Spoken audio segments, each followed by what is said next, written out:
ಸಚಿವ ಸ್ಥಾನ ಸಿಗದೇ ಇರೋದಕ್ಕೆ ನಯನಾ ಮೋಟಮ್ಮ ಬೇಸರ ವ್ಯಕ್ತಪಡಿಸಿದ್ದಾರೆ. ನಾವು ಮಹಿಳಾ ಮೀಸಲಾತಿ ಬಗ್ಗೆ ಮಾತನಾಡ್ತೇವೆ, ಹೀಗಾಗಿ ನಾವು ನುಡಿದಂತೆ ನಡೆಯಬೇಕಿದೆ. ಏನು ಮಹಿಳಾ ಮೀಸಲಾತಿ ಮಾಡಿದ್ರೆ ಮಾತ್ರ ಮಹಿಳೆಯರಿಗೆ ಅವಕಾಶ ಕೊಡಬೇಕು ಅಂತ ಇದೆಯಾ, ಇಲ್ದಿದ್ರೆ ಕೊಡಬಾರ್ದು ಅಂತ ಇದೆಯಾ? ಈ ರಾಜ್ಯದಲ್ಲಿ ಈ ದೇಶದಲ್ಲಿ ಅರ್ಧದಷ್ಟು ಮತದಾರರು ನಾವಿದ್ದೀವಿ. ಹಾಗೆ ನೋಡಿದ್ರೆ ನಮಗೆ ಸರಿಸಮಾನವಾದಂತಹ ಸ್ಥಾನಮಾನಗಳು ಅವಕಾಶಗಳು ಸಿಗಬೇಕು. ಕೇವಲ ಮಹಿಳಾ ಮೀಸಲಾತಿ ಅಂತ ಮಾತಿದೆಯಲ್ಲ, ಅದು ಶತಶತಮಾನಗಳಿಂದ ನಮ್ಮನ್ನ ದೂರ ಇಡಲ್ಪಟ್ಟಿರುವುದರಿಂದ ಮೀಸಲಾತಿ ಇಲ್ಲದೆ ಇದ್ದರೆ ಮೊದಲಿನಿಂದಲೂ ಕೂಡ ಮಹಿಳೆಯರಿಗೆ ಗಂಡು ಮಕ್ಕಳಷ್ಟೇ ಪ್ರಾಮುಖ್ಯತೆ ಸಿಕ್ಕಿದ್ದಿದ್ರು ಇವತ್ತು ಮೀಸಲಾತಿಯ ಬಗ್ಗೆ ಯಾರು ಕೂಡ ಮಾತಾಡ್ತಾ ಇರಲಿಲ್ಲ. ಮೀಸಲಾತಿ ಅನ್ನೋದು ಹಿಂದುಳಿದಂಥವ್ರನ್ನ ಮುಂದೆ ತರುವಂಥದ್ದು ಸಮಾಜದ ಮುಖ್ಯ ವಾಹಿನಿಗೆ. ಹೀಗೆ ಹೆಣ್ಮಕ್ಳಿಗೆ ಒಂದು ಸ್ಥಾನ ಕೊಡೋದಕ್ಕೂ ಕೂಡ ಮೀನಾಮೇಷ ಎಣಿಸ್ತಾ ಇರುವಂತ ಈ ಪುರುಷ ಪ್ರಧಾನ ವ್ಯವಸ್ಥೆಯಲ್ಲಿ ಮೀಸಲಾತಿಗಳು ಬೇಕಾಗಿದೆ. ಯಾಕೆ ಅಂದ್ರೆ ತಾವು ಪುರುಷರು ತಾವೇ ಆಡಳಿತ ನಡೆಸೋದಕ್ಕೆ ಗಟ್ಟಿಗರು, ತಮ್ಮನ್ನ ಬಿಟ್ರೆ ಯಾರು ಇಲ್ಲ. ಇಂದಿರಾ ಗಾಂಧಿ ಅವರು ಪ್ರಧಾನಮಂತ್ರಿ ಆದಂತಹ ಪಕ್ಷ ಇದು. ಈ ಪಕ್ಷದಲ್ಲಿ ಇಂಥದ್ದು ಬೆಳವಣಿಗೆ.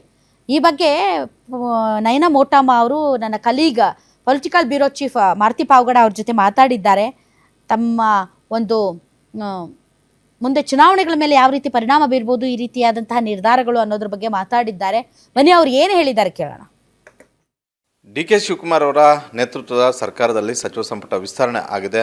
ಈ ಸಂದರ್ಭದಲ್ಲಿ ಒಬ್ಬ ಮಹಿಳೆಯು ಕೂಡ ಇಲ್ಲದೇ ಇರುವಂಥದ್ದು ರಾಜ್ಯಾದ್ಯಂತ ಚರ್ಚೆಗೆ ಕಾರಣ ಆಗಿದೆ. ಹಲವು ಕಾಂಗ್ರೆಸ್ನ ಮಹಿಳಾ ಶಾಸಕರಿದ್ದರೂ ಕೂಡ ಈ ಬಾರಿ ಪರಿಗಣಿಸಿಲ್ಲ ಅನ್ನುವಂಥ ಒಂದು ಚರ್ಚೆ ಆರಂಭ ಆಗಿದೆ. ಇರೋದು ಒಂದೇ ಸ್ಥಾನ, ಆ ಒಂದು ಸ್ಥಾನಕ್ಕೆ ಹಲವರು ನಮಗೂ ಕೂಡ ಬೇಕು ಅಂತ ಕೇಳ್ತಾ ಇರುವಂಥದ್ದು ನಿಜ. ಒಂದು ಕಡೆ ಪಕ್ಷ ನಿಷ್ಠೆ, ಮತ್ತೊಂದು ಕಡೆ ಸೀನಿಯಾರಿಟಿ, ಮತ್ತೊಂದು ಕಡೆ ಜಾತಿವಾರು ಸಮುದಾಯವಾರು ಕ್ಲೇಮ್ ಮಾಡ್ತಾ ಇದ್ದಾರೆ. ಆದರೆ ಮುಖ್ಯಮಂತ್ರಿಗಳು ಮತ್ತು ಮಾಜಿ ಮುಖ್ಯಮಂತ್ರಿಗಳು ಕಾಂಗ್ರೆಸ್ ಹೈಕಮಾಂಡ್ ಏನು ನಿರ್ಧಾರ ಮಾಡುತ್ತೋ ಗೊತ್ತಿಲ್ಲ. ನನ್ನ ಜೊತೆಗೆ ಈಗ ಕಾಂಗ್ರೆಸ್ನ ಶಾಸಕಿಯಾದಂತಹ ನಯನಾ ಮೋಟಮ್ಮ ಅವರಿದ್ದಾರೆ. ಮೇಡಮ್ ನಮಸ್ತೆ. ಇರೋದು ಒಂದು ಸ್ಥಾನ, ಮೊದಲನೇದಾಗಿ ಮಹಿಳಾ ಪ್ರಾತಿನಿಧ್ಯನೇ ಇಲ್ಲ, ಅದು ನಿಮ್ಮ ಗುರುಗಳ ಕ್ಯಾಬಿನೆಟಲ್ಲಿ. ಇದನ್ನು ಯಾವ ರೀತಿಯಾಗಿ ವಿಶ್ಲೇಷಣೆ ಮಾಡ್ತಾರೆ, ಏನು ನಿಮ್ಮ ರಿಯಾಕ್ಷನ್ ಅಂತ? ಅವತ್ತೊಂದು ದಿವಸ ಕೇಳಿಸ್ಕೊಂಡೆ ನೀವು ನನ್ನ ಬಗ್ಗೆ ವಿಶ್ಲೇಷಣೆ ಕೊಡ್ತಾನೆ, ಅಂದರೆ ಕುಂತ್ರು ನಿಂತ್ರೂ ನನ್ನ ಗುರುಗಳು ರಾಜಕೀಯ ಗುರುಗಳು ಅಂತ ಹೇಳ್ತೀನಿ ಅಂತ. ಖಂಡಿತ ನನ್ನ ರಾಜಕೀಯ ಗುರುಗಳೇ, ಇವತ್ತು ಅದನ್ನೇ ಹೇಳ್ತೀನಿ. ಮುಖ್ಯಮಂತ್ರಿಗಳು ನನ್ನ ರಾಜಕೀಯ ಗುರುಗಳು. ಅವ್ರ ಕ್ಯಾಬಿನೆಟಲ್ಲಿ ಮಹಿಳಾ ಪ್ರಾತಿನಿಧ್ಯ ಕೊಟ್ಟಿಲ್ಲ. ಅದು ನನಗೆ ನಿಜವಾಗ್ಲೂ ಬೇಜಾರು ತಂದಿದೆ. ಕೊಡಬೇಕಾಗಿತ್ತು. ಇದು ಮಹಿಳೆಯರು ಸಹಜವಾಗಿ ಕೇಳಬೇಕಾಗಿರೋ ಹಕ್ಕು. ಮಹಿಳಾ ಮೀಸಲಾತಿ ಬಗ್ಗೆ ಮಾತಾಡುವ ನಮ್ಮ ಪಕ್ಷ ಅದನ್ನು ನುಡಿದಂತೆ ನಾವು ನಡಿಬೇಕು. ಅದನ್ನು ನಾವು ಮಾಡಿಲ್ಲ ಈ ವಿಚಾರದಲ್ಲಿ. ಅದ್ರ ಬಗ್ಗೆ ನನಗೆ ಖಂಡಿತ ಒಂದು ಅಳಕಿದೆ. ಇದ್ರ ಬಗ್ಗೆ ಪಕ್ಷ ಆತ್ಮ ಅವಲೋಕನ ಮಾಡ್ಕೋಬೇಕಾಗುತ್ತೆ. ಯಾವ ಸಂದೇಶ ನಾವು ಪಬ್ಲಿಕ್ಕಿಗೆ ಕೊಡ್ತಾ ಇದ್ದೀವಿ ಅಂತ ಬೇಕಾಗುತ್ತೆ. ನಾವು ಈ ವಿಚಾರದಲ್ಲಿ ಟೀಕೆ ಟಿಪ್ಪಣಿಗೆ ಒಳಗಾಗ್ತೀವಿ.